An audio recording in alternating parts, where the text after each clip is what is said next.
City news network में दोस्तों आपका स्वागत है। मैं आपके साथ काशिफ सुल्तान, कैमरामैन मोनिश के साथ। आज हम हैं रुड़की के गंग नहर थाने में, जहां पर आज से लागू होने वाले 3 नए कानूनों को लेकर एक आम संगोष्ठी का आयोजन किया जा रहा है। कि आप देख सकते हैं यहाँ पर सभी लोग मौजूद हैं और प्रशासनिक अधिकारी भी हैं। चलिए आपको आगे की कार्रवाई दिखाते हैं, क्या चल रहा है, और बात कराते हैं यहाँ प्रशासनिक अधिकारियों से। जैसे किसी को शादी का झांसा दिया जाता है या उससे अलग किसी भी प्रकार का झांसा देकर अगर उसके साथ संबंध बनाता है तो उसके लिए जो है नई धारा अलग से बनी है। वो रेप की कैटेगरी में नहीं आएगा, वो बीएनएस की जो है सेक्शन 69 में आ गई है वो चीज़ अब। और इसमें बच्चों से संबंधित जो है एक नई सेक्शन इसमें जोड़ा गया है बीएनएस में, वो है हमारा 95। अगर जैसे कोई नाबालिग बच्चा है, कोई भी है, अगर उस बच्चे को कोई गलत अपराध कारित करने के लिए उसे भाड़े में लेता है तो वो जो है हमारे 95 में आएगी। ये सेक्शन जो है नया मतलब इसमें जोड़ा गया है इसमें। और 69 मैंने बता दिए।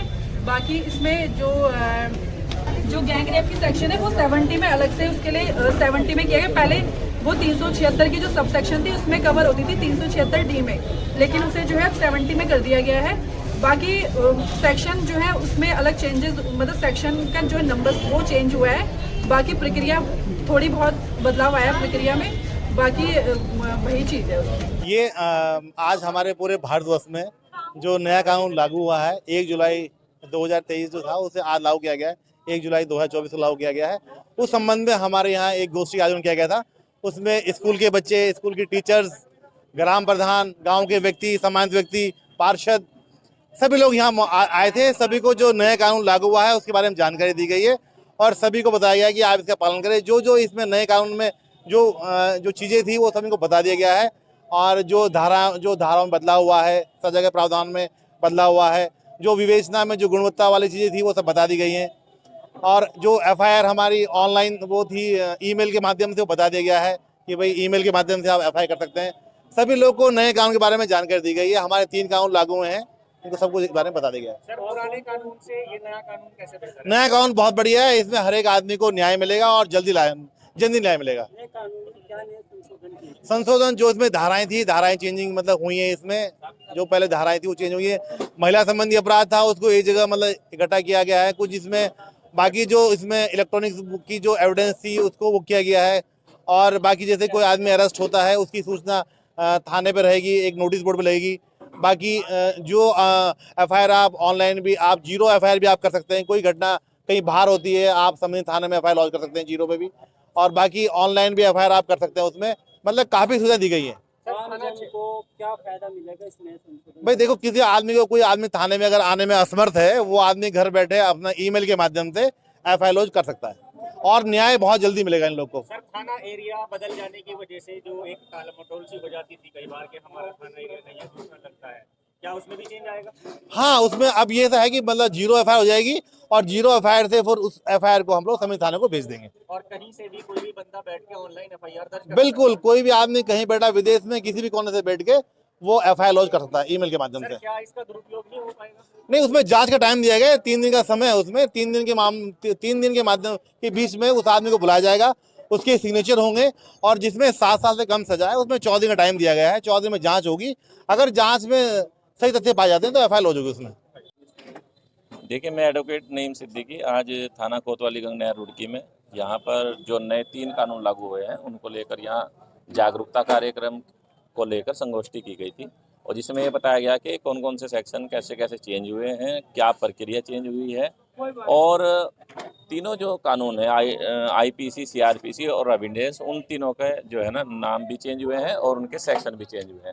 उनकी जो प्रक्रिया प्रणाली है वो उसमें भी बदलाव आया है और इसमें जैसा कि जीरो एफआईआर है वो पूरे देश में लागू की गई है कि आप अगर कोई आपके साथ घटना हुई है तो आप पूरे देश में कहीं भी जीरो एफआईआर दर्ज करा सकते हैं। उसमें कंडीशन है कि आप फिर आप ईमेल के माध्यम से भी एफआईआर दर्ज करा सकते हैं। कुछ कानूनों में दंड का जो प्रावधान है उसमें भी बदलाव हुआ है, जुर्माने के जो बदलाव है उसमें भी हुआ है। तो मेन चीज़ ये है कि जो एक पुराने अंग्रेजों के टाइम के ये कानून चले आ रहे थे, अब सभी खुशी की बात यह है कि भारतीय तीनों कानून के सामने भारतीय साक्ष्य अधिनियम, भारतीय न्याय संहिता, भारतीय न्याय सुरक्षा संहिता, ये सभी कानूनों के सामने जब भारतीय लगा है, सबसे खुशी की बात यह है कि ये भारतीय कानून है, भारत स्वतंत्र भारत में इनका निर्माण हुआ है और मुझे उम्मीद है कि इससे जो पीड़ित व्यक्ति है उनको जल्दी न्याय मिलेगा, न्याय प्रणाली में सुधार आएगा, जो एक विलंब का मामला था वो काफ़ी इसमें दूर हो जाएगा। सर एज ए एडवोकेट कैसे देखते हैं आप इन कानूनों को जो बदलाव हुए हैं? एज ए एडवोकेट हम फायदेमंद साबित होंगे? जी लोगों के लिए फायदेमंद होंगे ये साबित। इसमें एक चीज़ और है कि जैसा मान लो किसी के साथ कोई घटना हुई है तो पीड़ित ये चाहता था कि उसको सजा मिले जिसने उसके साथ घटना की है, लेकिन इसमें एक चीज़ और हुई है। पहले सिर्फ पोक्सो में कंपनसेशन का प्रावधान था, यानी कि पोक्सो की जो पीड़ित होते थे उनको कंपनसेशन भी मिलता था, यानी कि जो जुर्माना कोर्ट करता था उसका कुछ अंश पीड़ित को दिया जाता था। अब इसमें और प्रावधान ये हुआ है कि जो पीड़ित व्यक्ति है उसको कंपनसेशन का भी प्रावधान किया गया, जिससे कि एज ए एडवोकेट इसमें आप कैसे देखते हैं कि कोई इसका दुरुपयोग ना कर सके?